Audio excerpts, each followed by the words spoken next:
मित्रों नमस्कार, अपना वीडियो पार्क पर आपका स्वागत है। आज हम प्रधानमंत्री नरेंद्र मोदी की भाषण कला को डिकोड करेंगे। हम देखेंगे कि प्रधानमंत्री मोदी किस प्रकार संचार के प्रसिद्ध 7C फॉर्मूले का उपयोग अपने भाषण में करते हैं। सार्वजनिक जीवन में संवाद कला का बहुत महत्व है। व्यक्तिगत स्तर और छोटे समूह के लोगों को आकर्षित करना और उन्हें अपने से सहमत करना अपेक्षाकृत आसान होता है, किंतु बड़े जन समुदाय को अपने विचारों से सहमत करना और अपने प्रति उनका विश्वास अर्जित करना कठिन बात है। सार्वजनिक जीवन में काम करने वाले लोग किसी न किसी माध्यम से ही अपने विचार लोगों तक पहुंचाते हैं, जन सामान्य तक अपनी बात पहुंचाते हैं। इस प्रक्रिया में सबसे महत्वपूर्ण है व्यक्ति किस प्रकार अपने विचार प्रस्तुत करता है।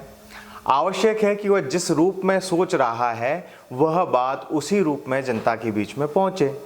जो लोग इस प्रकार संवाद कला को साध लेते हैं वह जन सामान्य से जुड़ जाते हैं। प्रधानमंत्री नरेंद्र मोदी ने इसी संवाद कला को सिद्ध कर लिया है।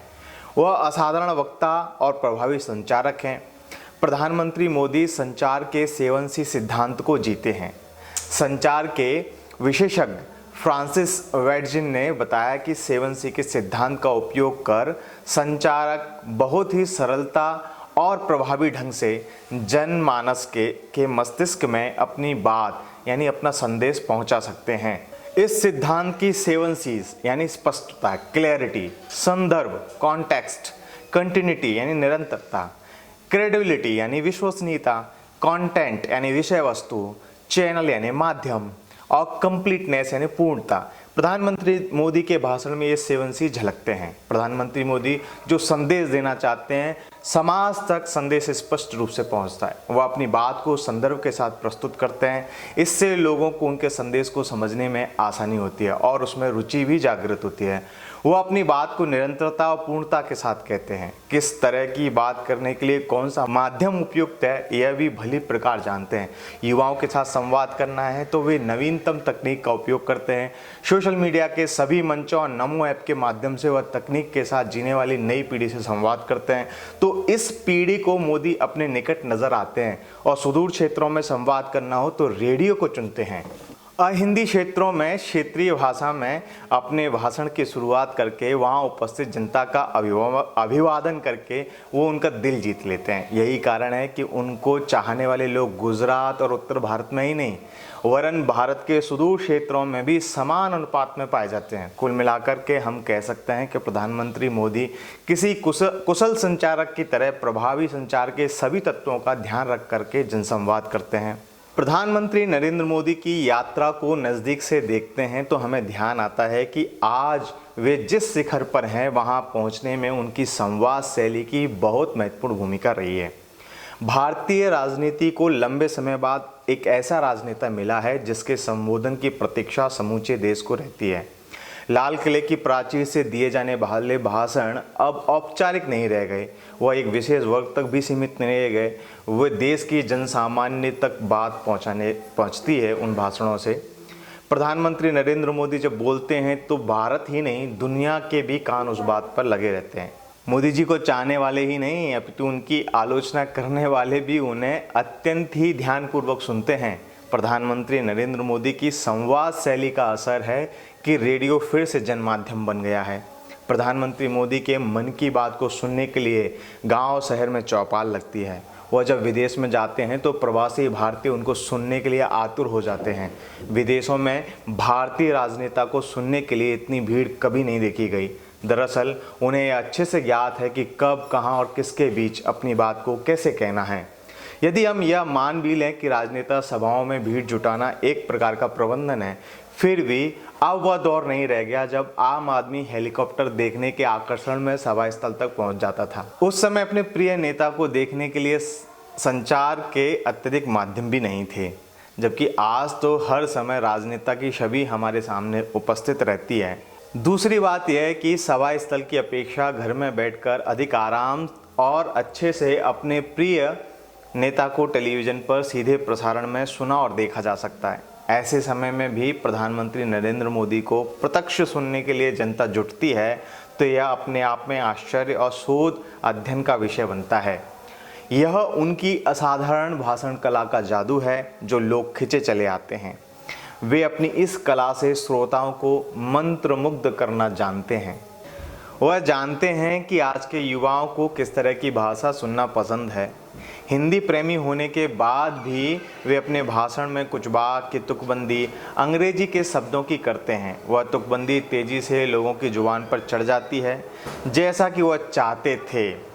जैसे रिकॉर्ड देखिए, टैप रिकॉर्ड नहीं, minimum government maximum governments, reform, perform, transform, nation first यानी राष्ट्र सबसे पहले। जीएसटी को उन्होंने कुछ इस तरह से परिभाषित किया, ग्रोइंग स्ट्रॉन्गर टुगेदर।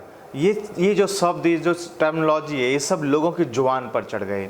वहीं अंग्रेजी के अल्फ़ाबेट जैसे ABCD को भी उन्होंने एक अलग ढंग से परिभाषित किया। A फॉर उन्होंने आदर्श, B फॉर उन्होंने बोफोर्स घोटाला, C फॉर यानी कोयला घोटाला और D फॉर दामोद घोटाला से जोड़ करके बड़े आकर्षक अंदाज में लोगों के बीच में पहुंचाया, जिसका असर भी हुआ।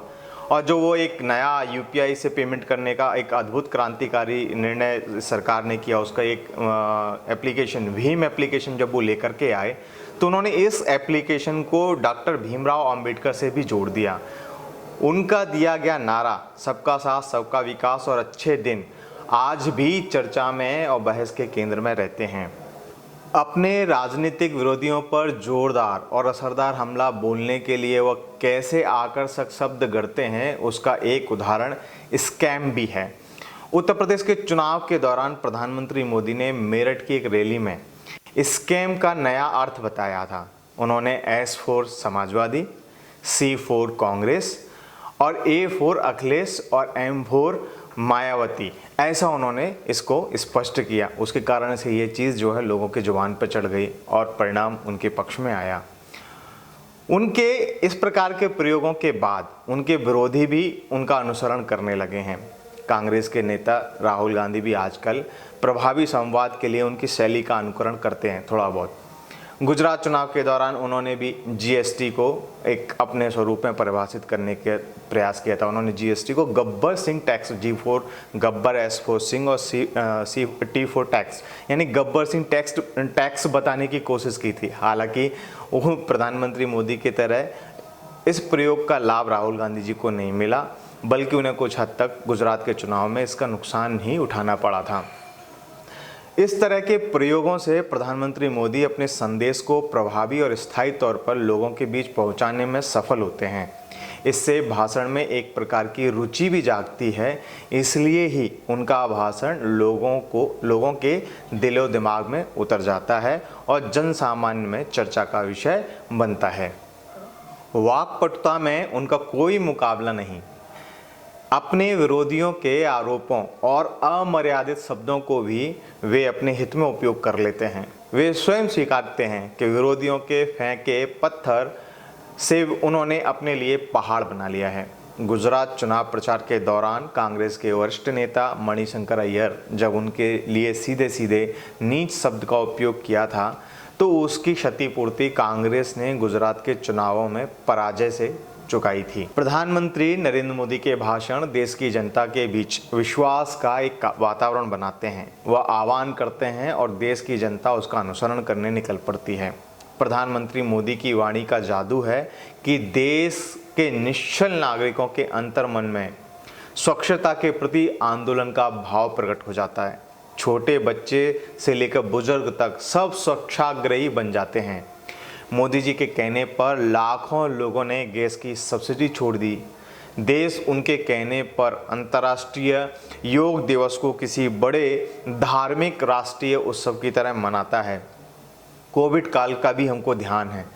कोरोना वॉरियर्स को सम्मान देने के लिए लोगों ने थाली और घंटी सब बजाने के लिए निकल पड़े थे। उनके आह्वान पर यह भी देखा कि कोविड के समय में प्रधानमंत्री मोदी जी के आह्वान पर और उनकी बात पर जनता को इतना भरोसा था कि बहुत प्रकार के कष्ट सहने के बाद भी उन्होंने नोटबंदी के समय जनता ने अनुशासन का पालन किया। जबकि समूचा विपक्ष और कुछ मीडिया संस्थान पत्रकार जनता को विद्रोह के लिए लगातार भड़का रहे थे। लेकिन नरेंद्र मोदी को देश की जनता को नरेंद्र मोदी जी पर विश्वास था, इसलिए किसी के भड़काने और बहकावे में वे नहीं आए। प्रधानमंत्री नरेंद्र मोदी को देश की जनता क्रिकेट के महान बल्लेबाज सचिन तेंदुलकर की तरह देखती है। भारतीय क्रिकेट टीम कठिन परिस्थिति में हो, किंतु यदि पिच पर सचिन खड़े रहते थे तो देश की जनता को एक उम्मीद रहती थी कि मुकाबले का परिणाम यानी मैच का जो परिणाम आएगा वो देश के पक्ष में आएगा, भारत के पक्ष में आएगा। इसी तरह का विश्वास देश की जनता को नरेंद्र मोदी पर। जब मोदी बल्लेबाजी यानी अपना पक्ष कर रहे होते हैं और राजनीति के पिच पर उतरे होते हैं बल्लेबाजी करने के लिए, तो समूचा देश निशब्द उन्हें ध्यानपूर्वक सुनता है।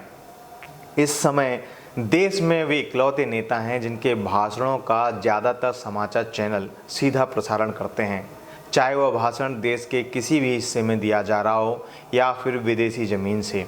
बहरहाल भारतीय राजनीति में इतने अच्छे वक्ता राजनेता कम ही हैं। वर्तमान समय में तो प्रधानमंत्री मोदी के मुकाबले का कुशल संचारक अन्य कोई दिखाई नहीं पड़ता है। पिछले 10-12 वर्षों में नरेंद्र मोदी जी लगातार बोल रहे हैं, इसके बाद भी उनको सुनने की भूख इस देश की जनता में बची हुई है। तो मित्रों, हमने आज के इस वीडियो ब्लॉग में संचार के प्रसिद्ध 7 C's को जाना और उन 7 C का प्रधानमंत्री नरेंद्र मोदी किस प्रकार से अपना उपयोग करते हैं, अपने भाषण कला में, संवाद कला में उनका उपयोग करते हैं और अपनी संवाद कला को प्रभावी बनाते हैं। इस बारे में हमने कुछ बातचीत की। आगे किसी और वीडियो ब्लॉग में आपसे बात करेंगे, तब तक के लिए आपसे अनुमति चाहते हैं। जय हिंद, जय भारत।